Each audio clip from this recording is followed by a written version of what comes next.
What's up, Islanders? Dreadnought Ryan here. I know it's been a few since I put a video out. I apologize. Life has been busy, having to go and make this money to pay for all of these pre-orders. So I wanted to do a quick review video for these two figures. I know there have been a number of YouTubers out there that have already done in-depth figure reviews, so I just really want to touch on what I think are the good, the bad, and the ugly of these particular figures. And I also want to get your opinion on it too, so please add what you think about these particular figures in the comments. So let's go ahead and get started. We're going to start with Tiger Force Dusty. I do really like the old school box art for these classified figures, and I hope we do get to see a little bit more of that in the future. I just love the artwork, the artist representation. Again, it's the standard packaging that we've seen. You do get just, the quick update of the figures on the back with what accessories they come with. You do get the symbols of what their specialties are. Older style packages don't have the QR codes that we've seen now. But Hasbro, please, this is part of one of the bads. Let's get that website back up, and if we could, I'm asking, can we get some virtual file cards? That way you can solve for having to have multiple languages on file cards by letting the collector pick which language they want. So let's go ahead and get started and look into Dusty. So I'm going to start with the good. I really like the coloring on this. It reminds me of the old school Army fatigues that you might have seen in the 70s, Vietnam era. Also reminds me kind of, I've been watching a little bit of MASH on some late night TV reruns. With these type of re-releases, you do get to see more paint apps included in it because the tooling has basically already been paid for or already been used. So with Dusty, we do get a couple more splashes of color. You can see the undershirt here is painted red. The camel pack, you do get that red on that as well too, and that does go from the front to the back. So it does tie into the accessories that Dusty comes with. I do like the browns for the backpack, as well as his belt, his legs, and his boots as well too. The olive drab down to the brown in the boots, his knife sheath, and then of course the knife it comes with. For this particular figure, I am going to use him for a custom, and the reason is the bad. Unfortunately, he has that gap in his arm. I did get another figure that doesn't have the gap in the arm, so that's what made this particular Dusty my go-to for doing a custom, and I'm basically going to remove the tiger stripes, just get him down to this the OD green color for the shirt, and then the olive drab for the legs. I might try to color match some of these, but that's just another project down the road. Overall, it is just basically a re-release of the Dusty that we had in the main line, just in the Tiger Force colors. So for accessories, we get all the same accessories that we did have. So you'll get his helmet with the goggles. They are, of course, painted with orange lenses instead of the, I don't remember what color the other ones were. I think they might have been black. But you do get two sets of goggles. One can go over the head. The other one, of course, helps hold the helmet onto Dusty's head. For my desert version of Dusty, the OG version, I did replace that with a gridiron helmet. For his bullpup assault rifle, it is in brown plastic, but you do get the green paint app on it as well too, if I can get this to focus. I do like that extra splash of color. He does come, of course, with his boot knife. It is brown plastic with the knife itself actually painted silver, so nice detail for that. Backpack is in the brown color. It does have some great molding to it, a lot of detail in there. I'm going to add a wash and then highlight some of this, the accessories, the canteens, the grenades, different things like that on him as well too. Articulation is exactly the same for Dusty, so not much has changed there. Of course, it is penless. Elbows and knees, he does have the butterfly, the ab crunch as well too. This particular figure, some of his accessories have been shared across a number of different G.I. Joes that we've seen in the classified line as well too. All right, let's talk Cobra EELs, and Let's start with the bad for this one first. It's an exclusive, and I know that that was painful, and it was a troop builder. Um, I was able to get one of these on Hasbro Pulse, and then two of them from Amazon. Um, Eels have always been one of my favorite particular figures. I've always been a big fan of Mutual of Omaha's Wild Kingdom from back in the day. That's where I was introduced to Jacques Cousteau, who basically opened up the world of underwater adventure. So, like some of my first Joes, Torpedo, Deep Six with the shark. Growing up, we would play in the bathtub as kids, and you take all of your underwater Joes, have great adventures, especially if you playing in the pool in the summertime. So these divers have always had a soft spot in my heart. Cobra Eel is no different. I think this is just an absolute great update to the original. The original, just like with Dusty, was one of those really awesome figures. So it's nice to see some of the updates. Box art on it is okay. I prefer still the artist rendering. It's cool that they do some callbacks and some Easter eggs for different things.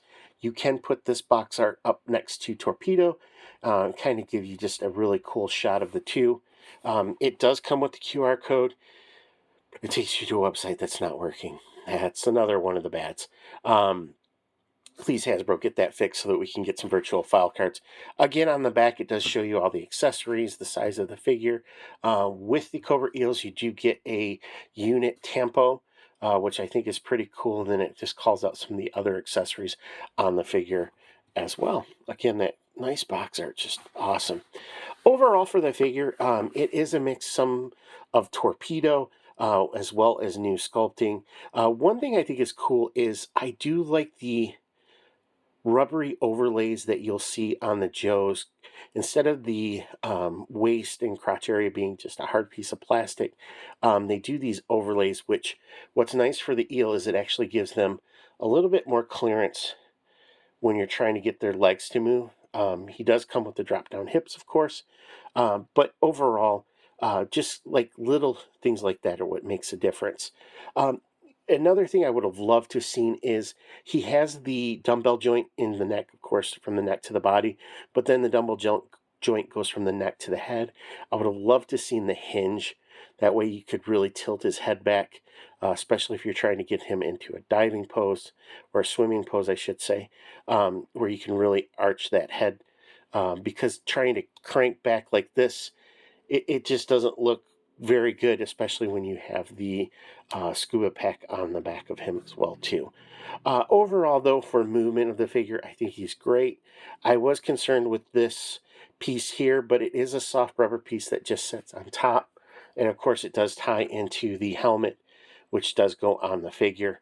So let's go ahead and talk about the accessories. Now, one big difference between the Cobra Eels and Torpedo is Torpedo did come with the assault rifle. I would have liked to see something like that. I know the original Eel did not come with the assault rifle, but had that modified spear gun. If you guys check out Mark II Designs Etsy store, I know he did have some classic Eel backpacks and weapons. Well, let's go ahead and start with the spear gun. This is a spear gun that pretty much came with Torpedo, and unfortunately, mine did suffer from action figure Peyronie disease, where the tip was bent in a different direction, so I did have to heat that up. I know, as I've said with the Dusty, Hasbro did move the classified figures to a different factory to make way for the starting lineup, and part of some of the QC issues that we've run into with like the arm as well as the soft accessories. Some of these do have to be softer because if kids fall on them, because they are foreign up, they need to not poke through, but this is just kind of crazy. It is a cool design, though, for a spear gun. I do like the fact that they painted this gold, which is kind of cool. And then, of course, the red for the handle. The swim fins, I think, are just absolute home runs. Great design. They fit on the feet. The other thing I like, too, is they have the peg holes in the back so you can put them on a figure stand, and they stay on the figure as well too. This is pretty much just reuse of the torpedo breathing apparatus, scuba tank, whatever you want to call it, rebreather. The additions of this piece here, which is some sort of propulsion unit, if I could say that, that does come kind of a callback to the original eels to help them cut through the water. The helmet, the mask piece or the respirator does plug right directly into it and is glued, as well as the side piece on the helmet here. So that's nice. Does have a spot for a light, which I think is pretty cool, and the lens is completely see-through. So when you can get the helmet on the figure, it looks really good. Absolutely home run for the Cobra eels. You can get it to focus here. Let me try. But just absolutely amazing. So, the good, the bad, the ugly, let's talk about what my thoughts. I think both of these figures are nice. If you are a Tiger Force fan, I think this is a must-have for you. For customizers, I think we might be able to pick some of these up for a pretty decent price as they do progress along in the sales cycle. For the eels, I really hope that Amazon gets it figured out and gets more of these ordered so that more folks can take advantage of them who didn't get them. I have seen some absolutely crazy prices on the secondary market for these, and I know it's easy for me to say since I have them, but man, be patient if you can for these. I know that we'll see these back in stock again, and I would hate for somebody to pay, outrageous prices for an action figure they'll be able to pick up, at a regular price in probably just a little bit of time. This coming from the person who bought the Cobra Island, the Cobra Island Cobra Trooper for way more than I should have when they first came out because I wanted to get them. But I know what that scalper price kind of sucks. But overall for the eels, I'm going to say it's a home run. We needed more divers for the island, so I'm happy that I was able to pick these up. For Dusty, I'm happy I have an extra figure that doesn't have the QC issue. I will fix this particular arm issue and get that resolved, and then I do look forward to doing some custom work on this particular figure, and then adding him to my jungle team of custom figures I've created. So again, I want to say a big shout out to everybody in the island. I hope you guys are all doing well. I hope that you're surviving all of the pre-orders. I hope that everything is going well for all of you. Life is good. And again, more importantly, thank you guys for all of your support. You are all absolute legends in my book. Again, wherever you're at on the island of Misfit Toy Collectors, have a great day, night, evening, morning, but more importantly, Yo Joe.